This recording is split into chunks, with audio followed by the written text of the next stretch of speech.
السلام عليكم ورحمة الله وبركاته. أهلا بيكم معايا في فيديو جديد من فيديو النهاردة إن شاء الله هشرح معاكم غرزة جديدة، بس غرزتنا النهاردة من غرز الكروشيه التونسي المميزة الجديدة الحديثة جدا. زي ما احنا شايفين بنشتغل فيها بالطريقة العادية المعتادة في الكروشيه التونسي، وكمان بضيف ليها غرزة الباف زي ما احنا شايفين، بتكون في منتهى الجمال والشياكة والرقة.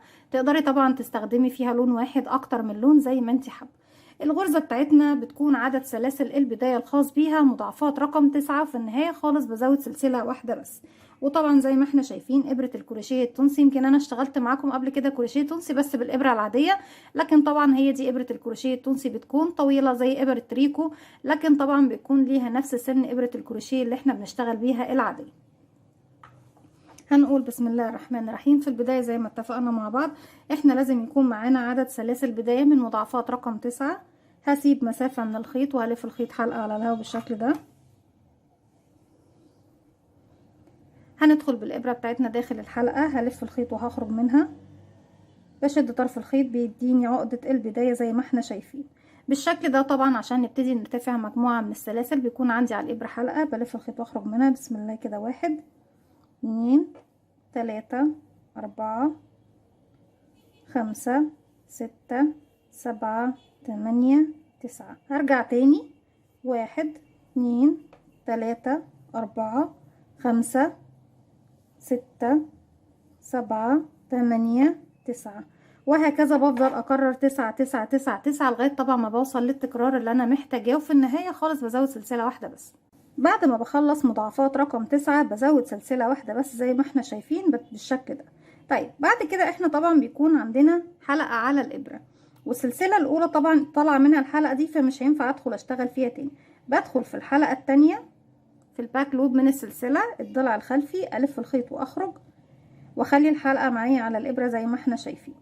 تاني الغرزه اللي وراها بدخل في الحلقه الخلفيه الباك لوب، اسحب الخيط واخرج، وهكذا في كل سلسله بتقابلني بدخل في الحلقه الخلفيه اللي بتكون بعيد عن وشي، اسحب الخيط واخرج زي ما احنا شايفين لغايه ما بوصل لاول غرزه موجوده عندي، اللي هي طبعا اول سلسله احنا عملناها مع بعض بالشكل ده بطريقه سهله جدا وبسيطه ما فيهاش اي صعوبه. بكمل بقى الراوند بتاعي كله وهرجع. في النهاية طبعا لما بنوصل لاخر سلسلة بنشتغلها بنفس الطريقة، اني بدخل فيها والف الخيط واسحبه واخرج منها. طيب عايزين نخلص بقى الغرز دي عندي بالشكل ده، هي كلها موجودة عندي على الابرة. ازاي اخلص السطر بتاعي وابتدي اشتغل السطر الجديد اللي هنبتدي نضيف فيه غرزة الباف؟ بنكون معايا الحلقات كلها زي ما احنا شايفين، بلف الخيط وبخرج من كام حلقة يا بنات؟ بخرج من حلقتين، 1 2. بيكون عندي الخط او الغرزة بتاعتي اهي، وفي ظهرها حرف الفي هنا بردك بدخل في المكانين دول، وهوريكم في السطر اللي جاي طبعا بندخل فيهم ازاي. تاني بكرر بلف الخيط وبخرج من حلقتين، ارجع الف الخيط واخرج من حلقتين، بس الحلقتين بتكون منهم الحلقة الموجودة عندي الاولى اللي انا خرجت بيها والحلقة اللي جنبيها على الابرة. 1 2 ارجع الف الخيط اخرج من 2، الف الخيط واخرج من 2، وهكذا طبعا بلف الخيط واخرج من حلقتين حلقتين حلقتين لغاية ما بوصل الى نهاية السطر بتاعي بالشكل دوت. طريقة بسيطة جدا نقدر نعمل منها كوفية في اسهل وابسط وقت ممكن، والطريقة سهلة جدا زي ما احنا شايفين. نلف الخيط ونخرج من حلقتين حتى نهاية الراوند.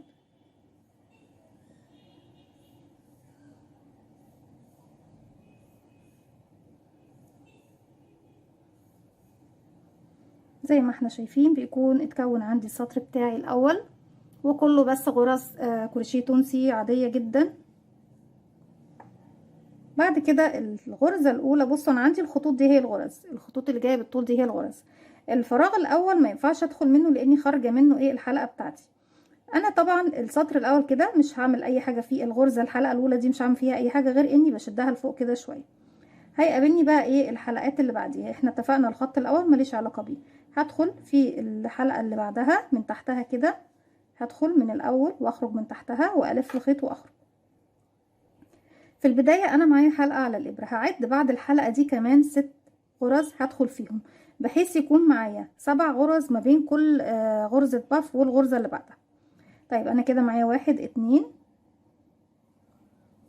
3 بدخل تحت ايه الخط بتاعي ده واخرج من تحته بردك، الف الخيط واخرج تاني، 1 2 3 4، بدخل الف الخيط واسحب من تحت 5، ادخل الف الخيط واسحب من تحت 6، ادخل الف الخيط واسحب من تحت 7. بس ناخد بالنا ان الحلقه الاولى اللي بتكون موجوده معايا على الابره هي من العدد السبعه بتوعي. يعني انا بعد الحلقه دي بعد ما بشدها لفوق شويه بشتغل 6 بس يا بنات كده، 1 2 3 4 5 6 7.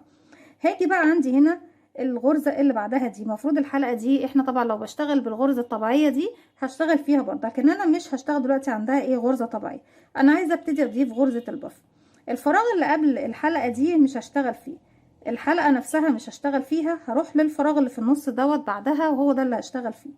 هبتدي كاني بشتغل بغرزه بابره الكروشيه العاديه، الف الخيط على الابره، واتفقنا هسيب الفراغ اللي قبل الحلقه دي اللي هي رقم 8 وهسيب الحلقه واروح للفراغ اللي بعدها، الف الخيط واخرج واشد لفوق كاني بشغل غرزه بف. تاني مره الف الخيط، هدخل في نفس الفراغ الف الخيط من الخلف واسحب واخرج واشد لفوق. تالت مره بلف الخيط، هدخل فراغي الف الخيط واسحب واخرج بالشكل ده 3 مرات.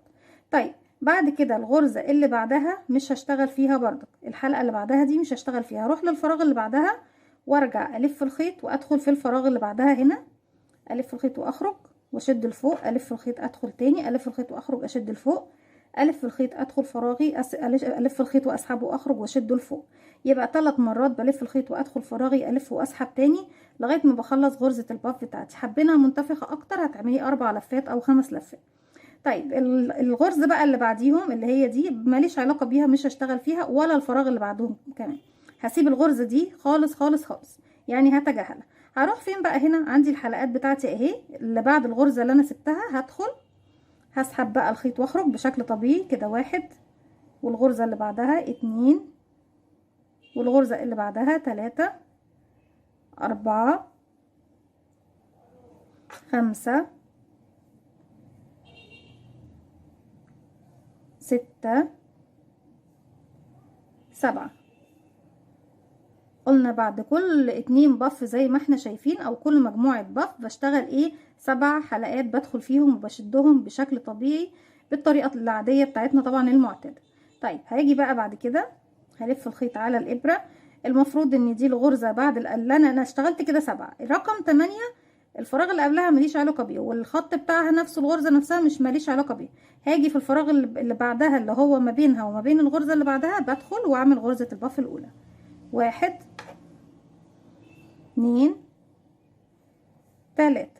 بعد كده هتقابلني الغرزة اللي بعدها، هروح للفراغ اللي بعده هلف الخيط هسيب الخط نفسه واروح للفراغ اللي جنبها واشتغل غرزة الباف التانية، 1 2 3. كده خلصنا طبعا غرزة الباف بتاعتي زي ما احنا شايفين رقم 2. هرجع الغرزة اللي بعدها، احنا متعودين طبعا ان احنا دايما ايه الغرزة اللي بعدهم بسيبها، هروح بقى للغرز اللي بعدها كلها واشتغل غرز عادية، 1 2 3 4 5 6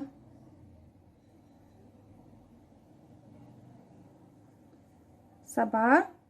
وهدخل بردك في الحلقة دي، شايفين دخلت في حرف الفي اهو وبشغل اخر غرزة عندي زي ما احنا شايفين، ودي طبعا بتكون معوضة عن الحلقة الاولى اللي احنا ما اشتغلناهاش زي ما احنا شايفين.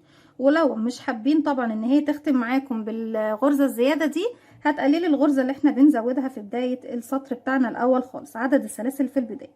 طيب بعد كده طيب السطر بتاعي دوت هبتدي اشتغل فيه ازاي؟ كالمعتاد بلف الخيط واخرج من حلقتين، الف الخيط واخرج من حلقتين، الف الخيط واخرج من حلقتين كده 3 مرة، الف الخيط واخرج من حلقتين 4، الف الخيط واخرج من حلقتين 5، الف الخيط واخرج من حلقتين 6، الف الخيط واخرج من حلقتين كده 7 زي ما احنا شايفين. طيب وصلنا بقى لغرز الباف بتاعتنا، احنا بس عايزين نقسمهم كده نعرف كل واحدة فيها يعني فين فيهم مكانها فين. بعد كده هلف الخيط بقى، انا عندي حلقة على الابرة هخرج من الحلقة دي واخرج من حلقات غرزة الباف الاولى،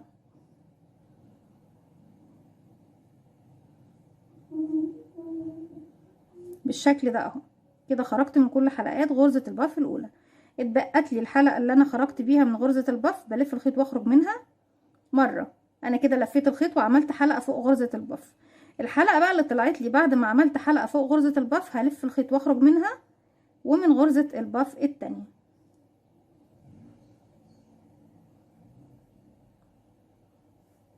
ونعد طبعا 1 2 3 4 5 6 7. يبقى دي الحلقة دي فعلا احنا كده دخلنا صح. بعد ما خرجت من غرزة البف التانية هلف الخيط واخرج من حلقة واحدة بس زي ما احنا شايفين، زي ما عملنا عقدة هنا فوقيها بنعمل هنا كمان حلقة فوقيها. بعد كده هيقابلني بقى الغرز العادية، هلف الخيط واخرج من حلقتين، ادي 1 2 3 4. افضل الف الخيط واخرج من حلقتين كده 5 6 7 زي ما احنا شايفين كده. طبعا خلصنا غرز الباف وكمان اشتغلنا الغرز الطبيعية بتاعتنا. تاني برجع تاني لمكان غرزتين الباف عشان نعرف بنشتغلهم ازاي. انا معايا حلقة طبيعي على الابرة، هلف الخيط واخرج منها ومن الحلقات كلها بتاعتي بتاعت غرزة الباف الاولى زي ما احنا شايفين. نتج عندي حلقة تاني، هلف الخيط واخرج منها مرة واحدة بس. هرجع تاني الحلقة اللي انا بقى خرجت بيها دي، هلف الخيط واخرج منها ومن غرزة الباف بتاعتي التانية، حلقاتي بتاعت غرزة الباف التانية. الحلقة اللي طلعت لي منها هعمل فوقيها حلقة واحدة بس، الف الخيط واخرج من حلقة واحدة بس. بقيت لي طلعت لي الحلقة تاني بقى هكمل الغرز بتاعتي، الف الخيط واخرج من حلقتين، الف الخيط واخرج من حلقتين، الف الخيط واخرج من حلقتين، الف الخيط واخرج من حلقتين، الف الخيط واخرج من حلقتين، الف الخيط واخرج من حلقتين، الف الخيط واخرج من حلقتين زي ما احنا شايفين. بيكون ده طبعا شكل الغرزة بتاعتنا في منتهى الجمال والروعة والبساطة والسهولة. طيب نكمل سطر كمان مع بعض. اتفقنا اول غرزة بسحبها بس لفوق كده والخط اللي تحتها ما بشتغلش فيه. هدخل في الغرزة اللي بعدها، الخطوط طبعا باينة وواضحة قدامنا اهي. بدخل من تحت الغرزة نفسها، اسحب الخيط واخرج. بقى كده عندي واحد، وبعتبر طبعا دي واحد من العدد، 2 3 4 5 6 7 الشكل ده زي ما احنا شايفين. طيب هتقابلني بقى، انا هنا ما عنديش بقى غرز تونسي من تحت، ده انا عندي غرزتين بف. الفراغ اللي قبل غرزتين غرزة البف الاولى ماليش علاقة بيه، والفراغ اللي بعدها بردك ماليش علاقة بيه. شايفين بقى الحلقة اللي في النص دي اللي كانت ما بين غرزة البف دي وغرزة البف دي؟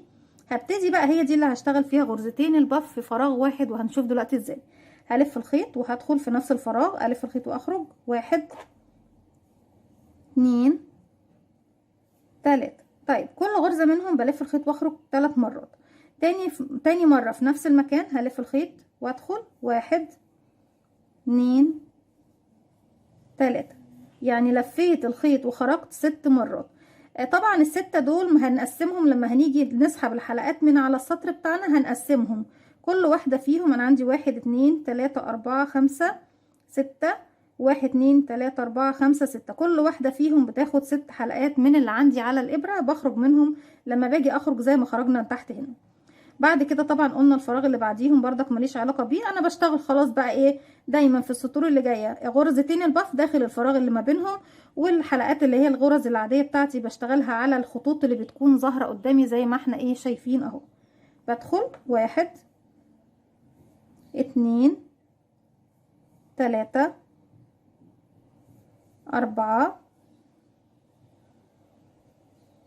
5 6 7.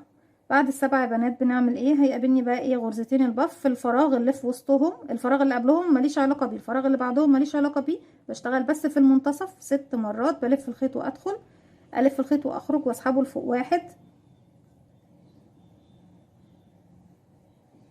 2 3 4 5 6. خلصنا كده ال6 حلقات او ال6 لفات بتوعي. باجي بقى عند الغرز العادية واشتغلهم، 1 2 3 4 5 6. دي اخر واحدة 7. وما ننساش حرف الفي اللي وراها ده، شايفينه اهي، عندي حلقة ورا اهي وحلقة قدام اهي. هدخل من تحت بالشكل ده هنا اهو، من تحت حرف الفي ده، وبلف الخيط وبخرج. ضروري يا بنات ندخل في الحرف الاخير دوت عشان عدد الغرز ما يقلش معاكي، لان بيجيلي اسئله كتير دايما في الكروشيه التونسي ان عدد الغرز دايما بيقل معاكم، بخلاف طبعا اللي انا ببقى ايه قايله قدامكم العدد، مع ان الشغل كله بيكون قدام عينيكم زي ما احنا شايفين، خطوه خطوه ورقم رقم. بس انتوا دايما اما ما بتخشوش في المكان ده او بتسحبوا حلقه زياده فبتقللوا عدد الغرز معاكم. تاني بنرجع تاني بقى عشان نخرج من السطر بتاعنا. بنعمل ايه يا بنات؟ شايفين بقى هتبتدي الغرزة بتاعتنا تبان وتوضح وتبقى جميلة.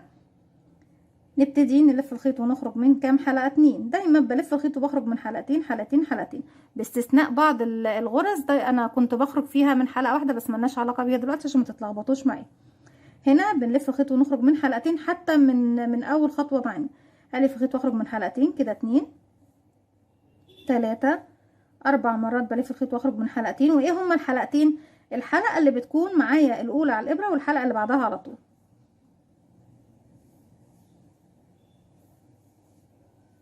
زي ما احنا شايفين 7 مرات لفينا الخيط وخرجنا من حلقتين. طيب بعد كده هيقابلني بقى الحلقات دي كلها، بلف الخيط واخرج من الحلقه اللي عندي على الابره واخرج من اول غرزه باف موجوده عندي بالشكل ده. على فكره يا اما تعدي يا اما تخرجي كده ايه تلقائي، يعني بتقسمي بقى انت بعينيكي كده عدد الغرز اللي معاكي. احنا اتفقنا هنا 6 لفات وهنا 6 لفات، لكن مش في كل مره هنفضل نمسك ايدينا 1 2 3 4 5 6 بالنظر كده. بتدخلي بالابره وتسحبي مجموعه حلقات هنا ومجموعه حلقات هنا. ارجع فوق غرزه الباف اللي هي طبعا دي الاولى من الجهه اليسار، فوقيها حلقه هلف الخيط واخرج منها هي بس. هرجع تاني الحلقة طلعت لي على الإبرة هلف الخيط واخرج منها، ومن الحلقات اللي هي خاصة بغرزة الباف التانية. الحلقة اللي طلعت بلف الخيط واخرج منها هي بس، لازم اقفل بعقدة او حلقة فوق غرزة الباف الاتنين. الحلقة اللي طلعت هبتدي بقى اخرج للغرز التانية، الف الخيط واخرج منها، ومن الحلقة اللي جنبها يبقى 2 2 2 2 2 وهكذا حتى اصل الى مكان الباف اللي بعدها.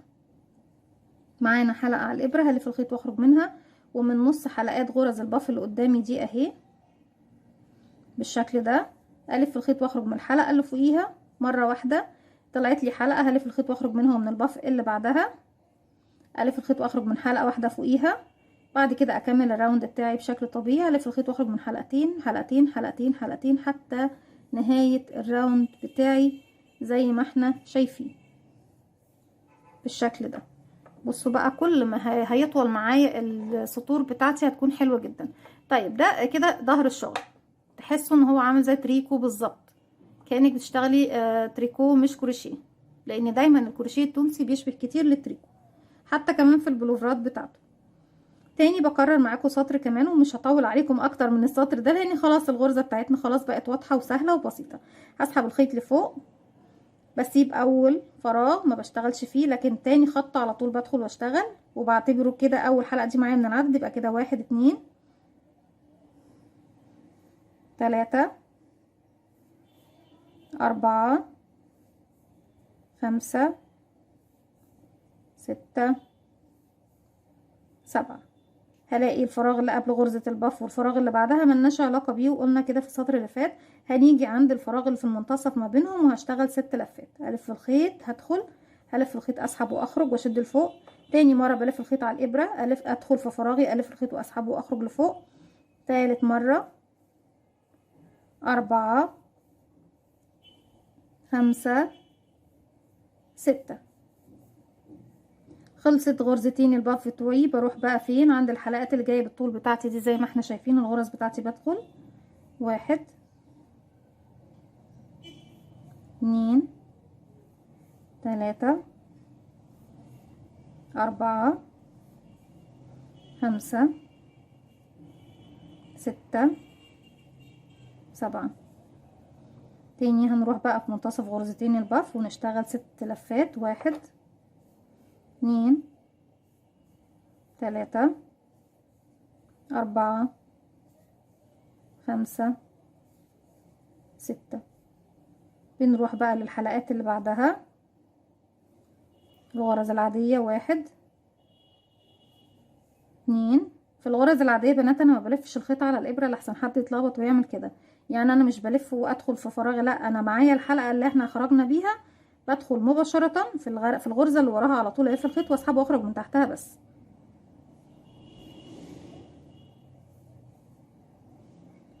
كده 1 2 3 4 5 6. طبعا انتوا هتعتبروا ان رقم 7 دي هي الاخيره صح؟ ما ننساش الحرف الفي اللي جاي في الجنب ده اهو، شايفينه؟ ده كمان انا بدخل فيه بالشكل ده الحلقه دي، والحلقه كمان اللي وراها بيتكون عندي حرف الفي عندي على الابره، بلف الخيط واخرج منه. علشان العدد تاني بكرر معاكم عشان العدد ما ينقص معانا وترجعوا بعد كده تقولوا العدد راح فين. هنلف الخيط ونخرج من حلقتين، نلف الخيط ونخرج من حلقتين، نلف الخيط ونخرج من حلقتين، كده تالت مرة. 4 5 6 7. خلصت الغرز الجاية طبعا بالشكل الطولي ده زي ما احنا شايفين خطوط طولية. بعد كده هتقابلني غرزتين البف، الف الخيط واخرج من الحلقة اللي عندي على الابرة، ومن اول حلقات غرزة بف الاولى بتاعتي، وزي ما قلت لكم زي ما احنا شايفين انا ما عدتش، بس انا عارفة ان احنا بنسحب هنا 6 وهنا 6، لكن ايه حلف يعني خرجنا كده تلقائي. وبعد كده ايه هنخرج من الحلقة اللي فوقيها مرة واحدة بس، ارجع الحلقة اللي طلعت لي هلف الخيط واخرج منها، ومن الحلقات الباقية للغرزة التانية فوقيها حلقة بلف الخيط واخرج منها لوحدها، ارجع بعد كده اكمل بقى ايه السبعة اللي جنبيها، الف الخيط واخرج من حلقتين، كده 1 2 3 4 5 6 7. الحلقة اللي طلعت لنا هنلف الخيط ونخرج منها، ومن اول حلقات لغرزة بف الاولى طلعت لنا حلقة فوقيها بلف الخيط واخرج منها لوحدها. الحلقة اللي طلعت بعد كده بلف الخيط واخرج منها، ومن الحلقات اللي بعدها اللي هي غرزة البف التانية الحلقة اللي طلعت بلف الخيط واخرج منها لوحدها. بعد كده هكمل بقى ايه الحلقة اللي طلعت لنا هكملها مع بقية الغرز اللي باقية، كده الف الخيط واخرج من حلقتين، كده مرة 2 3 4 5 6 7. وبتكون طبعا خلصت الراوند بتاعي زي ما احنا شايفين بالشكل ده. وكل ما هيزيد معانا الارتفاع هيكون في منتهى الجمال والشياكة والرقة زي ما احنا شايفين. غرزة سهلة وبسيطة فيها فكرة ان احنا بنبتدي نضيف على الكروشيه التونسي غرزة باف بالكروشيه العادي، لكن بنفس الابرة اللي احنا شغالين فيها وبنفس السطر اللي احنا بردك شغالين فيه.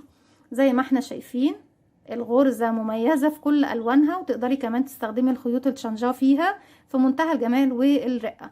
دي كانت غرزتي النهاردة من غرز الكروشيه التونسي، واستنوني في غرز تانية كتير سواء كروشيه تونسي أو كروشيه عادي. أتمنى يا رب إن هي تكون سهلة وبسيطة وتنول إعجابكم. ما تنسوش لو عجبكم الفيديو تعملوا لي لايك وشير وسبسكرايب، واستنوني في فيديو جديد من وفعلوا زرار الجرس عشان يوصلكم مني كل جديد. السلام عليكم ورحمة الله وبركاته.